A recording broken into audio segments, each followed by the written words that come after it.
Hi everyone, this is Rico Figliolini, host of Peachtree Corners Life. We have a special guest today.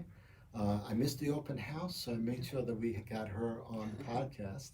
This is Mayor Teresa Tomlinson. Hi, great Thank- to be here. Thank you for having me. Thank you for coming. Mhm. Mayor of the second largest city in Georgia, Right. Columbus, Georgia. Columbus, Georgia. Cool. Mhm. I've read a bit about you, and I'm very impressed. She's a progressive Democrat. Yes, Democrat. Strong issues. Mhm. This is the right year, I think, to be Yes. running. Uh-huh. Or the right years, because going into 2020, right? Right. With President Donnie. On the ballot, yes. People know where I stand on some of those issues. Right. But so I want to be able to discuss really a little bit more about how you, at the beginning here, at least your evolution and where you came from and Sure. who you are. So. Well, I was actually born and raised very close to this area. In fact, Peachtree Corners was the country. We used to drive up here when we would get half days on school and hang out, and just in the country. Yeah, so it was really great. Not a lot was going on in Peachtree Corners back then, but I went to Chamblee High School. I went to East Nancy Creek Elementary School, which now is Kittredge. So grew up on Chamblee Dunwoody Road. My parents are still there. Went to Emory University Law School, practiced law for several years here in Atlanta, and then I was temporarily transferred to Columbus, Georgia 25 years ago. So, yeah, I was And you supposed, stayed I was there. supposed to just be there a couple of months, and fell in love with the city. My husband's from there, and so we stayed there. I actually had a national law practice, so I could, as long as I could make it to the Atlanta airport, it didn't matter where I Where you lived were. in Georgia, and it was easier to get to the Atlanta airport from the south side than it was the north side. So, Yeah, so- well, that's for sure. yeah, it really Especially, was, yeah. with the airport being on the south side. So it's great to be back in Peachtree Corners, talking about things that are very important today, how government intersects with your life and how we can do better at making it be a tool for your challenges and not just a weapon to divide us. You know what I liked about as I was reading a bit more about you and about how when you became mayor of Columbus, Georgia, and the issues the things that you did, actually, saving money, Yeah. creating a safe space for pets and animals. Yes. And some of the other issues. So can you speak to that a little bit, how that was Right. at the beginning, your first year even being mayor? Well, it's interesting. All of us as individuals, we have priorities and interests related to how government should help our communities be better, right? And I sort of look at it that once you're in an elected position, instead of just being a citizen with, 2 or 3 important issues, whether it's guns, climate crisis, animal rights, Right. whatever it might be, your job becomes to make all of government work very efficiently to effectuate people's concerns and people's desire for a good quality of life. And so when I got in office, I just began knocking out the problems, knocking out the dysfunction, so that people could use their government as a tool. I mean, just like a shovel or a spade or, whatever you want to say, a rake, that you could use it to do what you wanted to do. And so like animal rights, for instance, I had always been, in animal rescue personally. It was just something I was interested in. I have to admit, I never really thought about any big government program or policy related to animal rights. I'd always worked with nonprofit organizations and how they intersected with that particular issue. And then I got into office and found out somebody just randomly emailed me. And I was in office maybe a first month or two, and they said, "Hey, did you know that the Animal Care and Control Center of Columbus has an 80% euthanasia rate? 80% of the animals that are picked up or dropped off there are put down." And I was just stunned. I mean, I had no idea, and started asking around. And at that time, the euthanasia rates for a lot of communities were extraordinarily high, Yeah. and there were very few communities that were doing something novel.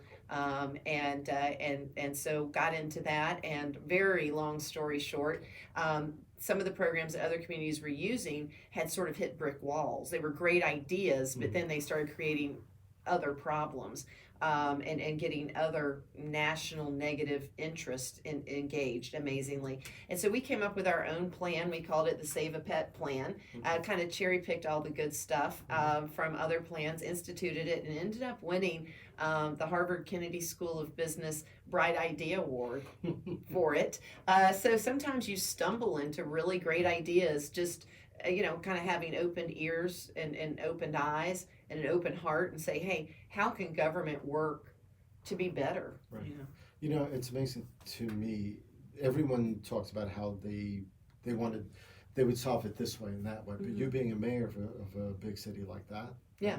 you were able to do it right then and then. You were able to resolve it, Yeah. and get it done. Did that have that feel to Well, you? it was amazing, but let me say it's not something that turned on a dime. I mean, we were at Sure. 80%, and Yeah. so there were certain machinations in place, certain processes, certain training the staff had, just things that they always did. And we had to unwind all that and rebuild it. And so I keep using this reference, this analogy of government as a tool, and it really is. And so some people use it better than others, right? Right. And Sure.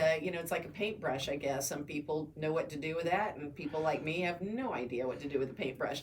But I guess my medium happens to be government and making it work. And so we approached everything like that, and it is incredibly satisfying to answer your question. It's something that it's maybe bore other people to tears when you say, "Hey, let me tell you how I saved the public pension," and they're like, "Oh my God, not again."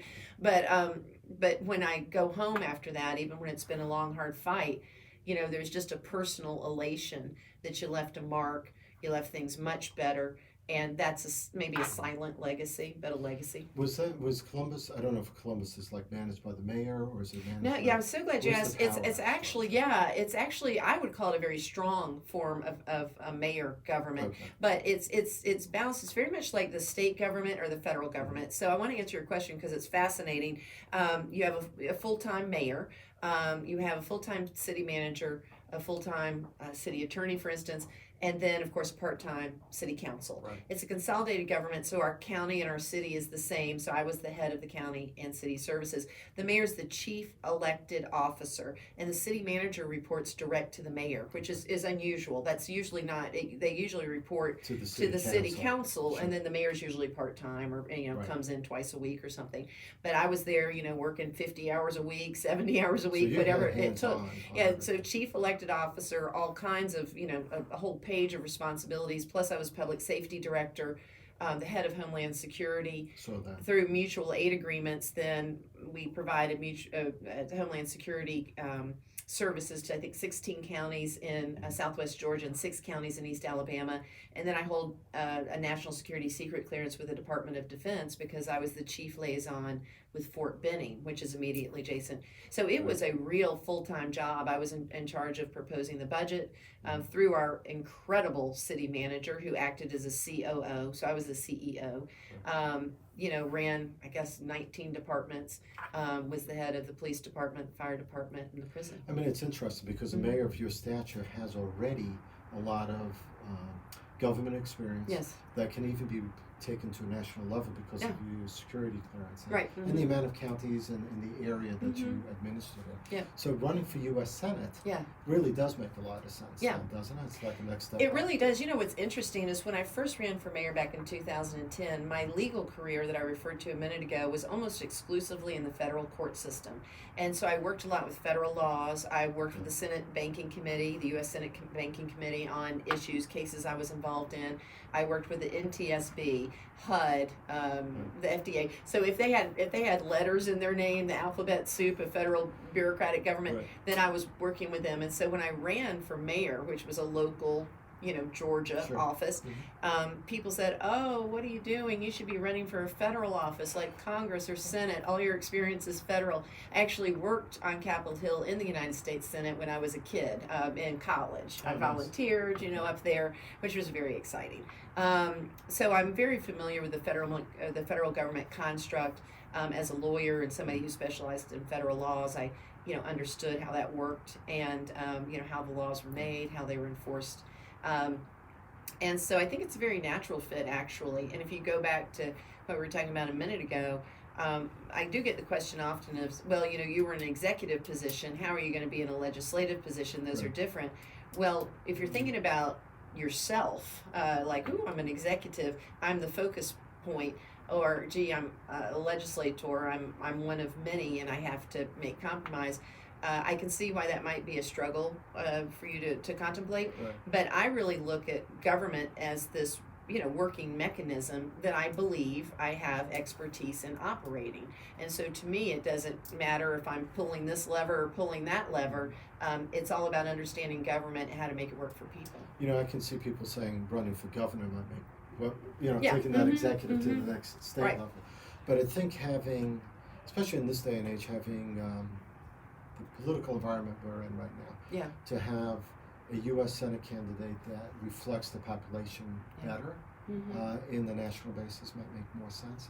Now, I don't consider myself a progressive Democrat. My daughter is more of a progressive Democrat than I am, and we have our discussions about things. But what I saw in what you did as mayor of Columbus, where you saved money, where you created dynamic, more of almost a Republican-esque on the financial side of it, but that you're progressive on the social side. Yeah. So I think that's what this country needs, and that's what this country's looking forward to. Well, it's so interesting you say that. I think I probably get that same analysis everywhere I go. Everybody has to be careful with labels. I say I'm a progressive Democrat because I believe that means that, mankind wakes up every day and the object of our existence is to take a step forward, or else we would just stay in bed or maybe even not wake up, right? So we go to bed at night praying. We will wake up in the morning, and when we do, we will take a step forward. That to me is being progressive, moving forward. And so if the government's going to respond to the journey of mankind, then the government needs to be prepared to create a framework in which you can live your most prosperous life as you're moving forward. Conservatism, on the other hand, is William F. Buckley told us, is standing athwart the train of history and yelling stop. I remember when I heard that in government class, I was like, well, that makes no sense. I mean, mankind's not ever going to just stop on the train track of existence, And so that's what I mean by progressivism. It's how do you make your government respond to a people, a humanity that's going to be moving forward. And then getting back to the individual issues, as you were talking about, you and your daughter debating, my husband and I debate a lot of issues that we, have different nuances and perspectives on. I would say that people right now are really hungry for good government, and they're really uninterested in your labels. And so if you were expecting to go to a forum anywhere in Georgia and then just walk in and say, hi, my name's Teresa Tomlinson and I'm an X, it would fall flat because they're over it. They don't want to hear that anymore. Is that what you're hearing on the road? Yes, exactly. They want to hear, okay, look, lady, tell me how you're going to govern, how that's going to affect my life. Because isn't that right? I mean, you were saying about taking that step forward. I mean, the world does change, and we have to progress. We can't be stuck in what we're doing, right? Yeah, one of the things that you talk about is about, well, we're going to jump a little bit. Yeah, sure, if you're okay with that. One of the things you talk about is artificial intelligence. Big difference in what the world may look like 10 or 20 years from now. Sometimes it's oversold, but artificial intelligence, machine learning, how that affects the war mechanisms, workforce, right? Manufacturing. It may not take away the artist, but it could take away the artist. Yes, it could. Yeah. Right. So where do you think government should stand, not just in artificial intelligence, but broadly? Yeah. Where should the FCC stand on like broadband, and where should the government stand on maybe, because we don't have any regulation right now on artificial intelligence. Right. No guidelines. Right. No guideposts even. We might end up off the road. Yes. So and God knows Facebook and Google and all that stuff they're doing with the medical. And we're not keeping up with them. I think some of the friction you see today around the Thanksgiving table coming up next week, when you get in there with Uncle Joe and box it out with him verbally about some of these issues, the friction we're feeling is because we are firmly trapped in our 20th century policy making and governmental structure, and yet our existence and the young people coming up behind us have firmly launched us into a 21st century existence, right? And so there's just this pull, a constant rub that we're trying to make these governmental structures fit our life today. To speak about artificial intelligence, if you think the internet and email have changed your life, if you're a traditionalist, meaning the generation before baby boomers or a baby boomer, you're probably thinking, wow, this internet thing is so hard to keep up with.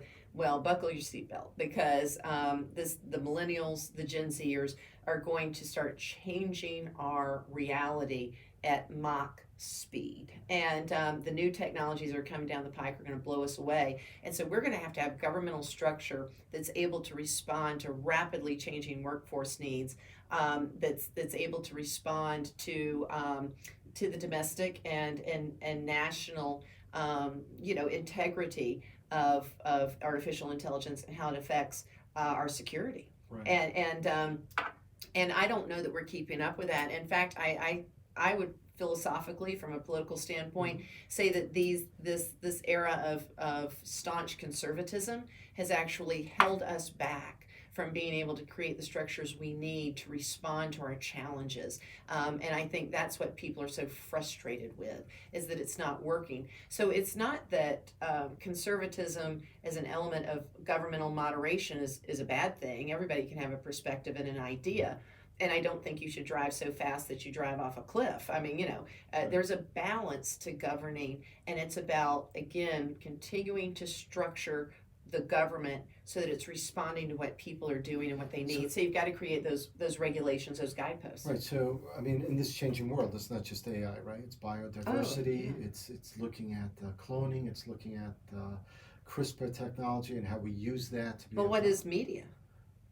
Social media? I mean, Right. Is Facebook media? I mean, are they a publishing platform? Yeah, exactly. I mean, they don't want to be a publisher. Yeah, They don't want to be the one that's going to look at, is this real fake news or real news? Yeah. They're just a forum, essentially, is Yeah. what they're saying, right? And A we're conduit, yeah. A conduit for it. Is that fair? Is that not fair? So how can government get, I know the big picture is the government needs to be in there to do it, but how can government actually do it and stay out of the way so then it can continue to move forward, Yeah. but provide those guideposts? Well, we did it all the time. I mean, when you look back to some of the things, the FCC, the very creation of it was at that time cutting edge technology, television, radio, Right. responding to how that was literally changing the world, because before that it was the publication of newspapers and treatises that would be handed out on street corners for a penny or whatever. And so it was revolutionary how many people you could touch, and the fact that it might be used for ill propaganda, as we saw it was in both Japan and Germany, and you could go through World War I and World War II. Even here in the States. And here in the States, Sure. Absolutely. And so the FCC came up and said, well, now we're going to figure this out. So we did it then, and we've done it when airplanes were invented, and we did it when, and so we respond to changing technology. The problem is right now it's changing so much. The human mind and experience is so rapidly changing, and we refuse to put faith in our government to address it. So when you said how much is basically your question, right? I mean, how much are we going to control this? Right. You don't want to regulate everything. No. But you want to regulate something. Right. And I think what people lose, you were talking about sometimes when I speak, I talk about some Republican concepts of efficiency and Sure. reforming the budget. Well, I think Democratic principles are the better governing principles. I think they are more efficient. So when it comes to regulation, for instance, the purpose is to have government involved in some way. And again, to create that framework or that structure. It's not to get in and to manipulate or control every aspect of a particular industry, because that government can't do well. But when government is just creating the rules of play, like in Right. baseball, Okay. what's a foul Sure. ball? Where's the strike zone? And you just kind of said we're going to have 9 innings, and then we may go into extra innings. Right. But this is going to be the basic construct of this game. If you take that concept and you take it into government, that's exactly what the government is supposed to be doing. And I submit, and in fact I urge wholeheartedly, that it's the government that keeps the free market free. You hear people all the time say, well, I believe in the free market. Well, so does government. That's the point of government. And if you don't believe me, think about that young kid out there writing some code right now today. And that kid gets onto something and thinks, man, this is my $1 million baby right here, this code I just wrote. But then let's imagine Google doesn't want that kid to publish that code or have the benefit of that code. So it's either hijacked or stolen from him, or he's just prevented from getting into the market because Google's so huge, and Right. he's a quote market nobody. It's the government that provides him access to the market through the courts and through regulation. Should some of these agencies have teeth to be able to Yeah. enforce those things? Right. Because sometimes we don't. The agencies don't. They have- just sit there and pontificate. Correct. Yeah, well, the Consumer Bureau, for yeah, example. I think that you've got these situations where people, this whole mantra that government's the problem has resulted in, it started sort of in the 80s, you started hearing that, government's the problem, it needs to get out of the business. Well, so then you just had government pontificating on what good government might be, Right. but then unable to do anything about it. And so it, just kind of left this uncertainty where good market actors were participating by the rules of the game that were not enforced, Right. and bad actors were saying, "Ooh, well, now you set the benchmark of how I can take advantage of things. Let me do that." And that's why you need to have government enforcement. There's always gaming of the system, right? Yeah. No matter what the rules are, there's always someone who wants to game that system. But again, government should be sort of the umpire, whether it's the court system or the federal agencies. They shouldn't be out there fielding the ball, to continue my analogy. The umpire doesn't run out to center field and say, "I got it," Right. but he or she stands behind the plate and calls the balls and strikes, or tells you when it's out of bounds. I guess sometimes it depends on the point of view also, where they think it's fair. Yeah. Right. So it depends who they are. Let's move into a little bit about what government can do as far as the average person, minimum wage. Do you think the state of Georgia should have a higher minimum Well, wage? right now in the state of Georgia, it's $5.15, and in the country, it's $7.25. Right. So yeah, I mean, the basic concept. Look, and this is another thing where we sort of get in these arguments. Some people think, well, gee, if you're asking for a minimum wage, then you're just a bleeding heart liberal because you're trying to be your brother's keeper. Well, I want to say this from a democratic market standpoint. Your objective from a policy concern, your objective is to create a robust economy. So we're always having growth and providing opportunity and access to prosperity. If anyone in your country is working a 40-hour week, a full-time job, and going to that job and performing well, and staying employed, and is living in poverty, then your market is out of whack, you see. For sure. And so what you do is you figure out what is the value to our national market of a full-time job. What's the poverty level? And so that's your minimum wage is, you have a super duper skill, and so I'm going to pay you $25 an hour. Well, ain't everybody getting $25 an hour, but I'll tell you this, anybody performing any service for any employer should at least make an hourly wage that gets them above the poverty level if they're working 40 hours a week. That's your minimum wage. And so they've now said that it's $15 an hour, right? Right. Or it's $7.25. Well, at least in California. Yeah, well, or some in some other markets. Sure. And so there is, this thing, okay, well, we're out of whack and we need to adjust.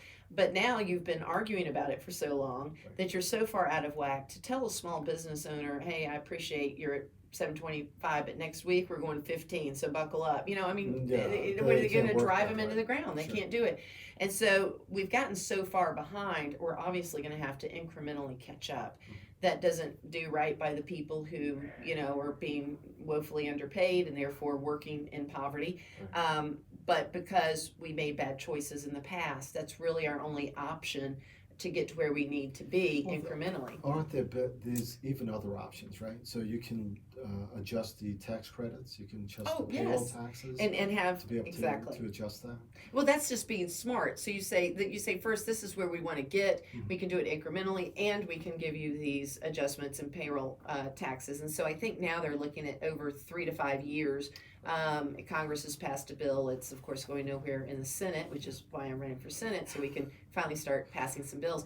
But I've proposed this. Let's put a cost of living adjustment on the minimum wage so that it goes up in the years that the cost of living goes up, perhaps fractionally. But what it does is it allows employers to go ahead and incorporate very slowly these incremental increases in the cost of living in our country, so we don't wait 10-15 years and find out we're half of where we need to be. And that makes a lot of sense, because once you have that legislation in place, you don't have to go back and revisit it. Right. It doesn't become this huge political kerfuffle that just delay, and the problem only gets worse. The education funding. Right now, of course, I have a couple of kids that graduated recently. They have loans outstanding. Of course, they're looking at their loans and saying, I wonder, it's going to take me like 10 years to pay this off, 15 years. And they might not be able to maybe put a down payment on a house, or depending on the size of that loan. Well, how do you feel about that? How do you feel? I know that, for me, when I grew up younger, obviously, Brooklyn College, where I went to City University, was free up until the last year. Right. And then they started in state tuition. Right. the Hope Scholarship has changed over time here Yes. also, even though it's still here, it's Mhm. not as robust as it used to be, right? Mm-hmm. How can the federal government work in reducing the loans or adjusting things so then every student has an opportunity to choose the schooling they want? Not everyone wants Yeah. to go to a four-year college Sure. or needs an advanced degree. Some of them might just want to get certified in an area like electrician or HVAC. Mm-hmm. How can federal government Which are help? fabulous professions, by the Mhm, way. You can yes. support a family very, very well. It I mean, just pays call a lot more than plumber some and, things. and say that Yes. guy's making some money. Yes. Anyway, but yeah, or a stonemason, by the way, That to too, call a yes. There aren't stonemason. that many out there. And the ones who are out there and the good ones are Making good money. making some great money. So Yeah. there's a lot of great professions out there, and not just the ones that we sort of traditionally think of as being high paying or sustainable for a family. But let me say, because you ask a very important question. First of all, we have to be very careful. We're desirous of a fix. We can see there's a problem, and so we're desirous of a fix. And we have to be careful not to just grab on to these things that feel good, look good. It has to be real. So one of the problems that we have when we talk about free college, or just, hey, let's get rid of all of the debt, is that it can be regressive if it's not done correctly. And so this is one thing that people should push their politicians on is, okay, now wait, that sounds great, let me ask you about it. The Hope Scholarship's a great example of that. It started out where it said anybody that had a B education could go to school, or B grade level could go to school and maintain that, and it'd be free.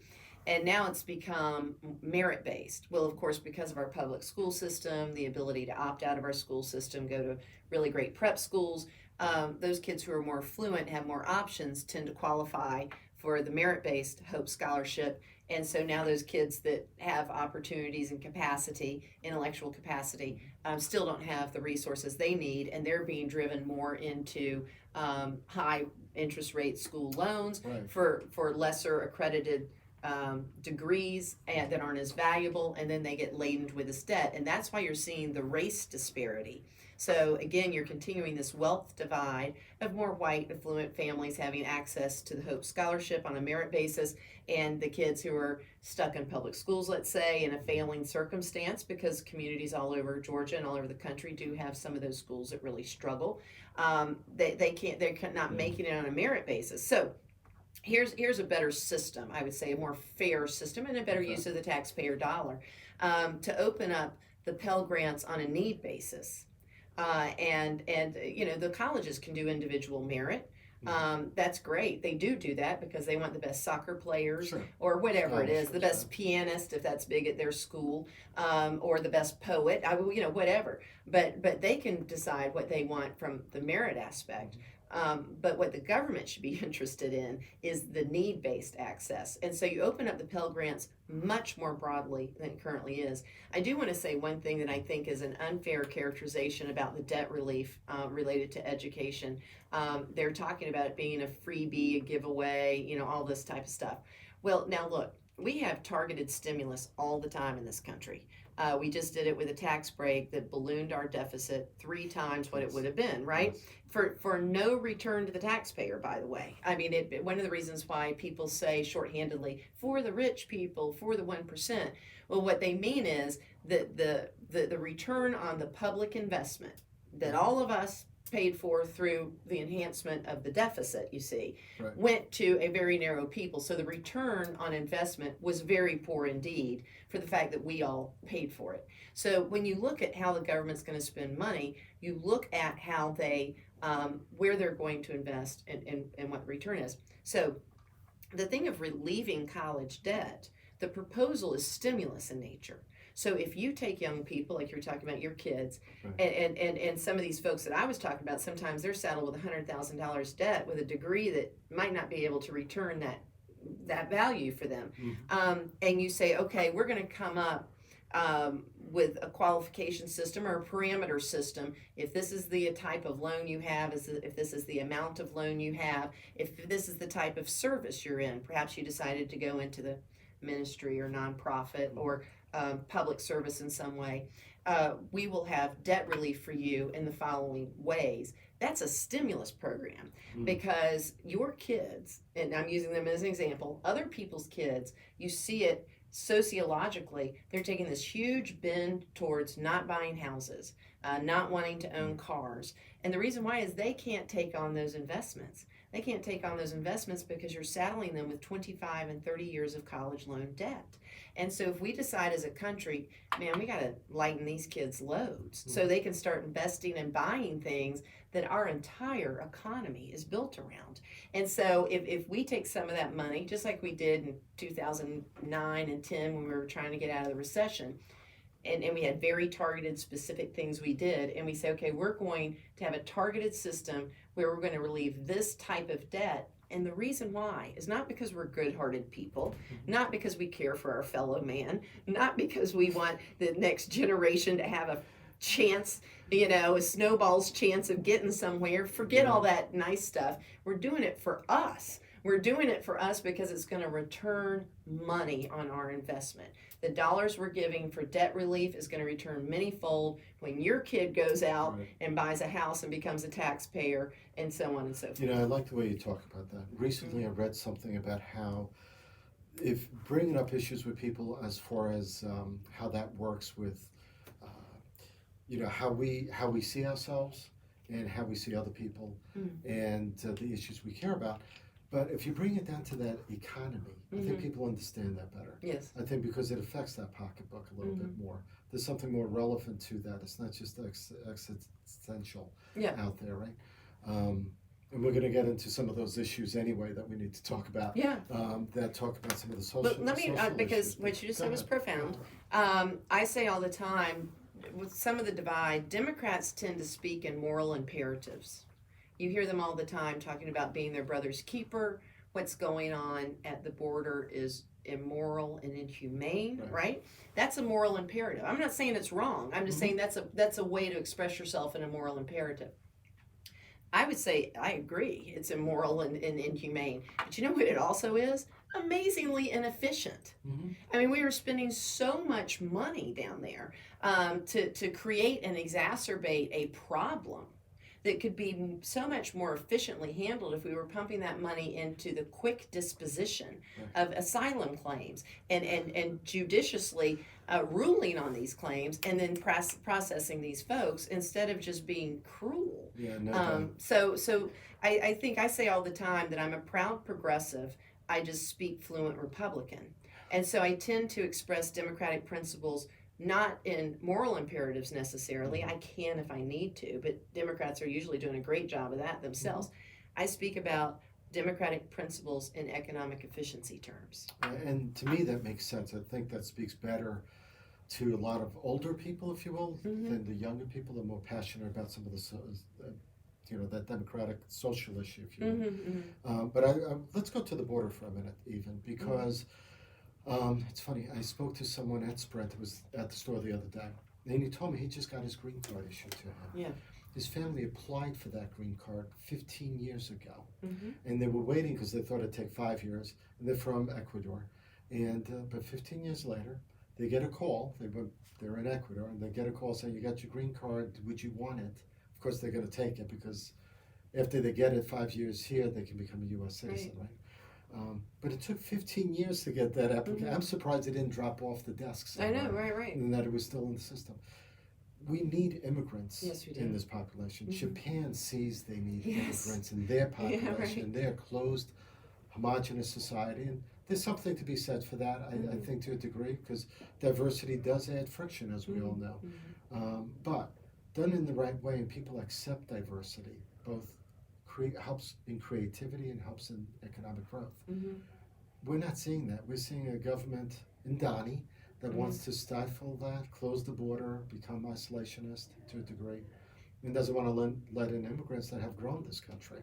How would you do that differently? Would you respect the borders, but change how it's being administered, the entrance? Yeah, absolutely. Well, we need strong borders because that defines your country. And you do have to, if you're being a reasonable governor of the federal system, you have to regulate how many folks are coming in because you have certain natural resources, certain economic resources, and you need to measure, how many folks can we take in at any given time. We certainly don't want to have camps like they do in some of these other countries where you have 1 million people living in squalor because your system cannot handle it. But we know we can handle a lot of folks. We've handled them in the past. We know how to do it. Your point, which is exactly spot on, is that this country has to have immigration to stay an economic power. We have to have immigration to pay for our aging citizens and those who are going on to Social Security and Medicare, unless, of course, you want grandma on the street, which let's just assume that's not a high priority for folks. And so we want those who have served us, who have given birth to us, who've come before us, to have a decent, final years, senior years. And so we're going to have a system where we care for our elderly folks. I think that is a certain. In order to do that, by any stretch of imagination and calculation, we have to have a robust immigration because our birth rate is not keeping up with the demand of our aging population. And frankly, that's been the case in many times in our nation's history. It ebbs and it flows. And so we have got to bring these folks in who are looking for the American dream, who are bringing with them ingenuity. I mean, that's what's made America great, is these folks who come in and use the opportunity and pathways to prosperity we provide here to bring their new way of thinking, because they don't know how America's always been done, right? And so they come in and all they want to do is take advantage of our opportunity and our hope and our aspiration. And they're the best of us in that sense, of the American spirit. And so the fact that we are closing them off is not just in a ridiculous, in the way that we're doing it, a ridiculous expenditure of federal resources, but it is actually something, as you said, referring correctly to Japan, that is going to end up stifling us and hurting our GDP.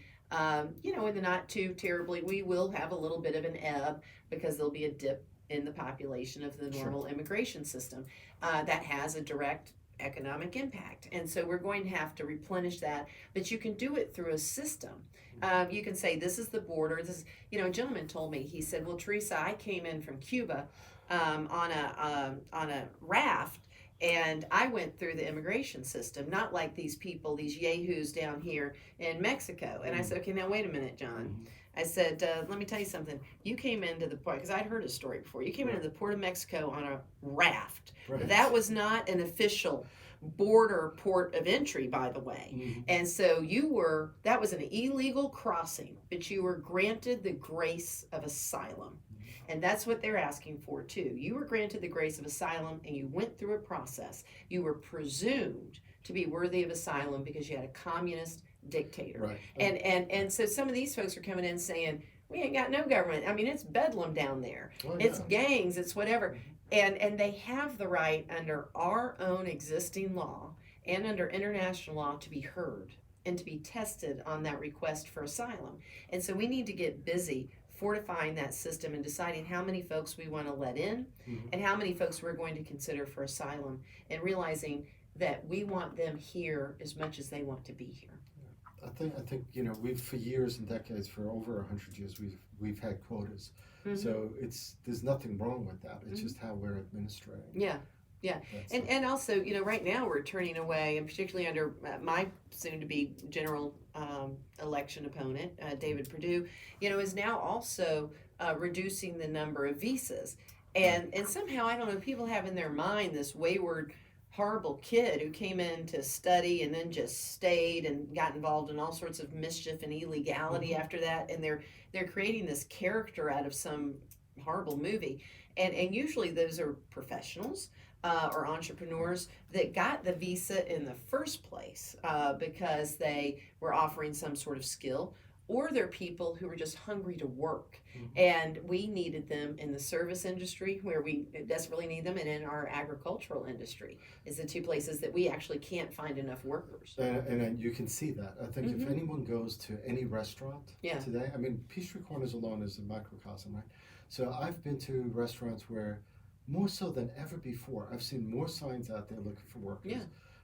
and more business people are telling me they cannot find Right. workers. And when they do find them, these people either ghost them, Yeah. don't show up for an interview, show up for the interview, get hired, don't show up for the job, Right. show up for the job and get trained, and then don't show up 3 Yeah, weeks right, later. right. And it's just like, how does that work? Well, it's because we're at near full employment, if you will, right? Mhm. The unemployment rate's really low, and so you're now down at the level of those folks, and there are just some folks, whether it's because of physical limitations, mental limitations, or just Well, just because they don't personal, want to work. personal ethic of Yeah, whatever that yeah. they just don't have that sort of daily gumption to get up and go, whatever it may be. Mhm. Personality, maybe they don't like being around people, whatever. But they are not. So you're getting those folks that are really that there's not many of in this country that I think we spin a tale that they're the majority or they're this huge bunch of them. But in every society, there's going to be some few percentage points of people that just aren't able or willing to work in the way that the market demands, and that's where the immigrants come in. Yeah. So because there are these jobs for the taking of the people who are hungry to do them, and that is the essence of American ingenuity. Let's skip on over to a little bit more about. I've been following the CDC, and of course, every week there's always listeria outbreaks somewhere, and recalls on more food than ever before now. Mm-hmm. The government, I don't know if they're doing enough work on it. The amount of food that enters this country that carries listeria, the amount of products that our farmers are trying to put out and can't sell because maybe tariff issues and stuff like that. How would you deal with let's talk about measles outbreaks and other things. How would you deal with the health of this country that way? Yeah. Well, you mentioned sort of several different things. One kind of falls under the CDC and the Department of Health, and then also you're talking about, sort of inspections, everything from the EPA to the agricultural, USDA. And so but all of that is the government creating this sort of baseline that says you're going to have this level of quality of product if you're going to be giving it to our citizens, because we're not going to be dealing with widespread breakouts of all sorts of potentially horrific things or life-threatening things related to our citizens. We're going to make you absorb the cost of doing business. We're not going to let you skate in cheaply and hurt our people. And that's what all those what they're now loving to call the deep state, the guy going around making sure that the peanut butter plant isn't, poisoning you, is not a deep state technician. He's just making sure the equipment is being cleaned properly so that you or your kid, God forbid, don't die from some sort of horrible bacteria. And that's what we expect in this country. And so again, I think that we've come so far demonizing the government, forgetting that the government is us. It's in this country, the government is the people. And so we forget that we decided to come together and live under a government so that we're in charge of by election process, so that we could have these baseline services, so that we would know that we were being treated in our free market at some baseline acceptable way. That's the point of government. And so whether it's bringing the food in, whether it's checking on the meat industry, cattle industry, whatever it is, all those things can go so terribly wrong. Somebody's making money off of those businesses, and and we deserve as United States citizens to be protected at some sort of base level from those who would profit, perhaps irresponsibly, off of the ill result to us. We're sort of at the end of our time, but I do want to ask you, because Donnie is up to his ears with all sorts of things, the impeachment and all that. President Trump, I'm sorry. I'm doing the Donnie thing because he likes to do it to others, I guess. Yes. What do you think about that? Do you think that, yes, he's done wrong? Is it impeachable? Is what he's done at the level of impeachment at this point, that we want to remove a president? I think we've heard enough stuff this week. I don't know if we have to hear more witnesses, but Sondland was really the final witness of that sort. Yes. is it impeachable? Yeah. Is that offense? Yeah, I think what this is certainly, and first of all, if I'm elected United States Senator, and God forbid, because I will not be voting for Donald Trump, I just want to make that perfectly clear. I will be voting for any one of the fabulous Democratic nominees that we have that will be put up against him who believe in good government. So I will actually be a juror. So I'm not going to say that I will vote or not vote. But so let me say this. There is and has been, and I've written to the subject, so this is no secret. I actually predicted on a radio show here that Donald Trump would most probably be impeached someday. Not because I'm running around to use impeachment as a political tool, but everybody needs to understand that impeachment is not to affect the last election, and it's not to affect the next election. It's to remove somebody from office who is abusing power, and to remove them immediately, because the framers of our Constitution knew, and we should understand today, that you don't leave somebody who would abuse power in the highest office in the land one single day. No, you don't say we're a year away from the election, we're 2 years or we're 3 years away from the election. Let's just let the people decide, because the amount of havoc that can be wreaked wielding the power of the office of the President of the United States is unfathomable. And that's what we've seen, because we balked and we held our hand from doing our constitutional duty to hold him in check. Now look what has happened, the debacle in Syria, where we've ceded our, the advancements of our military people and our allies to Russia and to Syria, and now destabilize the Middle East with our ally Israel right there, and the disaster that can come of that. And who's going to know why that might have happened, and if there was any, just hypothetically speaking, abuse of power in that decision, then it lands on the hands of those who did nothing for all this time.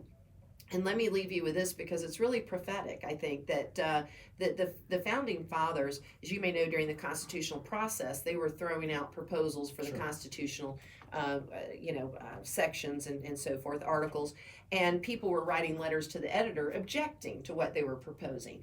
And so they throw out the proposal, hey, what do y'all think of impeachment? And people start writing letters to the editor in Philadelphia and New York and all over, and they say, well, a couple people say, well, we hate that idea, because there will come a time when the Senate, who has to adjudicate this thing, will be of the same political affiliation as the president. And when that happens, they'll never vote, no matter what the offense. And Alexander Hamilton writes in response, and this is Federalist 66 for any nerds you got watching. So at Federalist 66, he says, oh, no, they will vote to impeach, because their own political self-preservation will be on the line. And he's in the last line of it is really so beautiful, and as I said, prophetic. He says they will either, upon evidence of an impeachable offense, the Senate will either vote to impeach the president, or they will have allowed the president to be the author of their mismanagement and disgrace, meaning they will then be voted out. So it's very, very important that we go through the impeachment process under these types of circumstances, regardless of who the president is, because those senators have to be called to say, is this the standard that you want for our president going forth indefinitely? Yes or no, sir? Yes or no?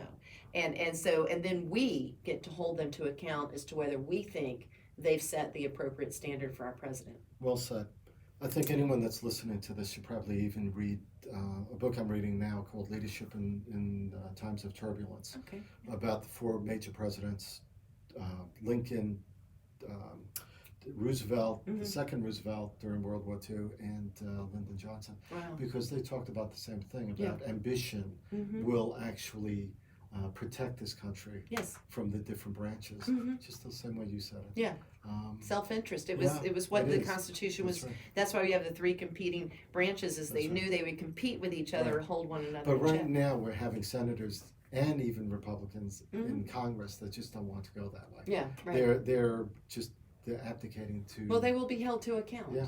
And I believe even the Republican voters will hold them to account, because they have to stop for a moment and say, now wait a minute, is this a standard I'm willing to allow a Democratic president to be held And to. I hope that they do that. I hope Mhm. that it's not hypocritical. You Yeah. know, if you're going to hold one standard, you have to hold it across the whole line. Yeah. And I just hope that if Donald Trump loses the election, Mm. that he will step out of office Yeah. nicely. I hear that a lot, actually. Yes, Yeah. and that's unfortunately that could be a Mhm. danger. I don't want to be saying that would be happening. Obviously, I'm no fortune teller, but Well, let's have You know, faith in the American yes, people, I'm hoping. and let's have faith in the American Mm. system that people are going to vote to set the proper standards, and then that people will abide by them. So we've been here with Mayor Teresa Tomlinson, Democrat running for U.S. Senate here in the state of Georgia. Why don't you do a 1 minute, if you will, of why they should vote for you and where they can find out more Sure. information? Well, they can go to teresatomlinson.com. Okay. They need to vote for me as the Democratic nominee to challenge David Perdue in November of 2020 because I've won hard-fought elections, because I've governed and governed well. I happen to have a particular expertise, and that's resolving dysfunction. And my goodness, they need that in Washington, D.C. these days. And because I'm someone who can actually take this state to the next step of becoming a two-party state. And being a two-party state gets us better government. I think Exactly. the state of Georgia needs to be done with one-party domination, whether it's Republican or Democrat. We need to be a two-party state. I agree with you. Yeah. Thank you, Teresa. Thank you.